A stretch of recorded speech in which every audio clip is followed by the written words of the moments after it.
This guy's going 28.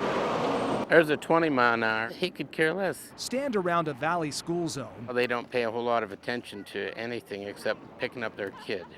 and it won't take long to find someone speeding. We're guessing, but to me it looks like they're doing 50 miles an hour, 40, 50 miles. They certainly ain't doing 15. That guy's going 22. Give a crossing guard supervisor a radar gun. 15, 14. You see a big difference. Drivers who see him will probably slow down. 12 mile an hour, good driver. As you're about to see, every single mile per hour over the posted speed limit counts. It can make a huge difference. Well, a little bit of speed makes an enormous difference. Meet Rusty Haight. He's a well-known accident reconstructionist whom we brought in from California. Yeah, the human crash test dummy is kind of a name I got stuck with. Our demonstration is a bit tamer than most. We simply want to know how long it takes a car to stop at different speeds. The car's going faster, the stopping distance lengthens. It becomes more difficult to stop in a short space, and in fact, you can't do it. Hey, listen, why don't we set up the paper and do this? The paper represents a child standing in the road. This is 10 feet marker for 15 miles per hour. The orange cone is our brake line. Every time we hit this mark, Rusty will slam on the brakes. For our first test, the speed is 15 miles per hour, which is the posted speed limit in most valley school zones. Rusty hits the speed, and at the cone, he hits the brakes.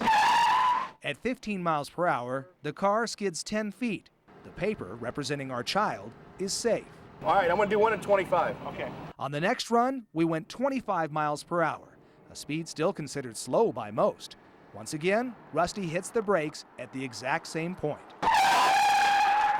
But this time, we get a very different result. The car easily breaks through the paper and skids 28 feet, only 10 miles per hour more and almost 3 times as far. Wouldn't have left him much room to get away. And a lot of people think 10 miles per hour, not a big deal. No one's going to stop me for 10 over, right? Yeah. Yeah, same idea. Yeah. Let's go 20 over. All right. So we set up the paper again. This time, our target speed is 35 miles per hour. Shall we? I like it. Let's go. At 35 miles per hour, it takes 48 feet before the car comes to a stop. The paper is shredded. Your reaction time, no matter how fast it is not going to allow you to stop in time for a kid who darts out into the street. Yeah, so your reaction time ends at the point you get on the brakes.